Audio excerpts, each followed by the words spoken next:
Mes amis, ouvrez grand vos oreilles, je vais vous raconter l'histoire de la forêt des 100 chênes. Autrefois, à une époque très lointaine, un roi, à la naissance de sa fille, a fait planter 100 beaux chênes. Ces chênes étaient d'une espèce inconnue jusqu'alors. Ils poussaient si vite qu'en un an, il semblait en avoir 10 et en 10 ans, il semblait en avoir 100.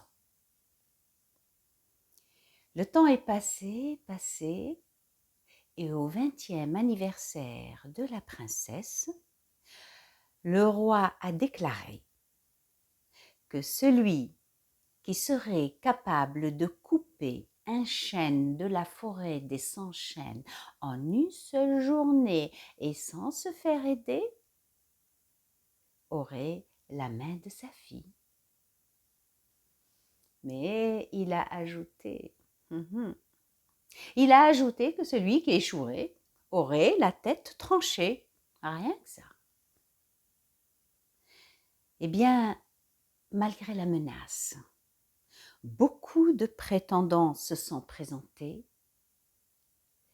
et chacun d'eux, quand il s'est retrouvé face au chêne, il a été surpris de constater qu'il n'avait pas devant lui un chêne de 20 ans, mais un chêne de 200 ans. Et tous ces prétendants ont échoué et leurs têtes sont allées orner les remparts du château.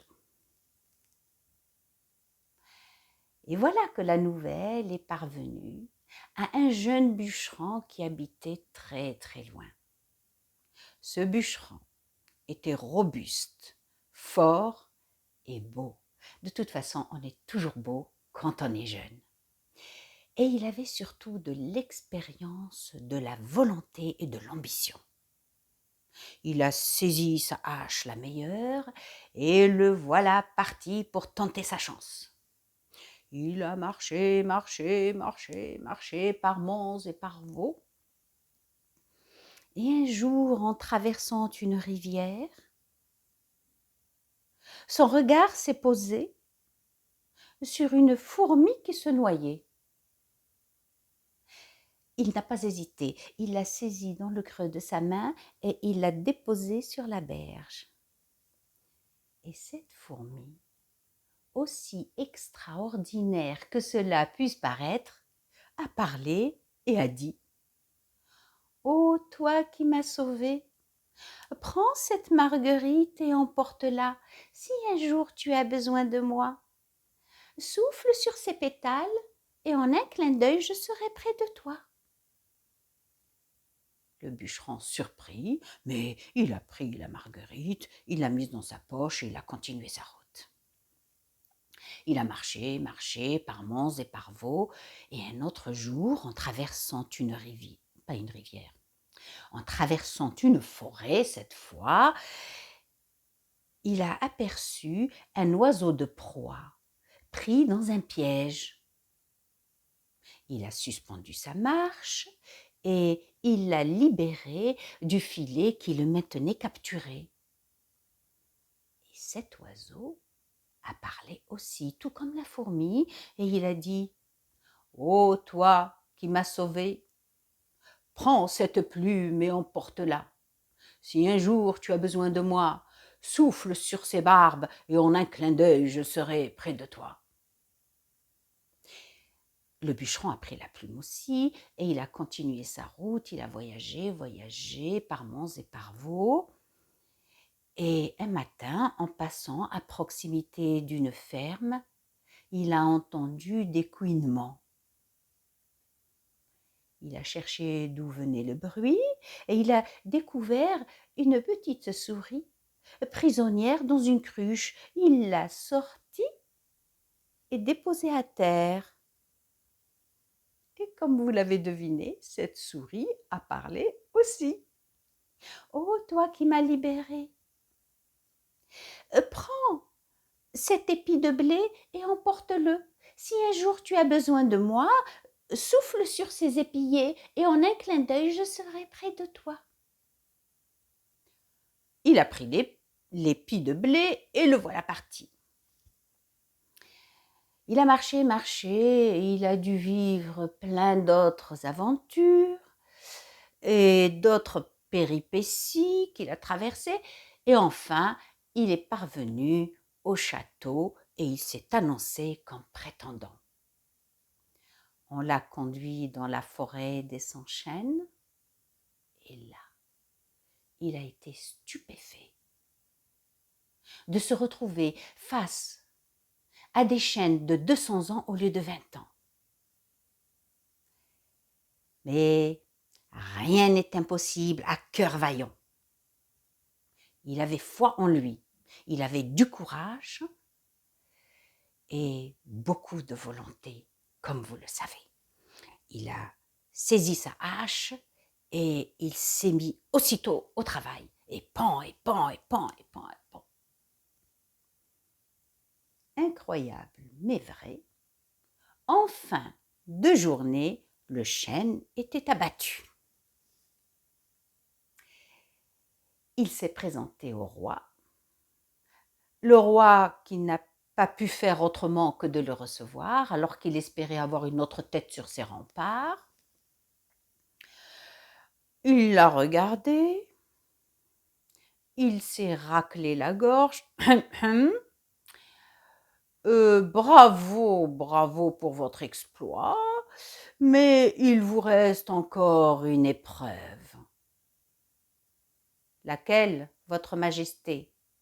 A demandé le bûcheron, nullement surpris par la mauvaise foi du roi. Il va falloir qu'en une nuit, tu tries un tas de graines mélangées, orge, avoine et blé. Et voilà comment le bûcheron s'est retrouvé dans sa chambre face à un tas énorme de graines mélangées. Il a commencé à réfléchir, et il s'est souvenu de son amie la fourmi. Il a sorti la marguerite, il l'a soufflé dessus et en un clin d'œil, la fourmi était là, accompagnée d'un escadron de ses congénères. Et vous savez comment sont les fourmis travailleuses, avec leur mandibule, leur force, leur organisation. Elles ont commencé à trier sans discontinuer. Elles ont trié toute la nuit. Au matin, le roi était surpris. Il y avait devant lui un fût rempli de blé, un fût rempli d'avoine et un fût rempli d'orge. Vous allez vous dire qu'il va organiser le mariage, mais pas du tout. Et cela au grand désespoir de la princesse, qui était déjà amoureuse du bûcheron. Dès qu'elle l'avait vu la première fois, elle l'avait trouvé beau, robuste et le regard intelligent. Mais là, elle voulait vraiment que son père accepte d'organiser les noces. Cet homme avait non seulement abattu un chêne de 200 ans, et en une nuit, il avait trié tant de graines. Mais elle n'a rien osé dire. C'était l'époque où les princesses, même les princesses, étaient bien élevées. Elles n'osaient pas contrarier leurs parents. Et le roi a décrété une nouvelle épreuve.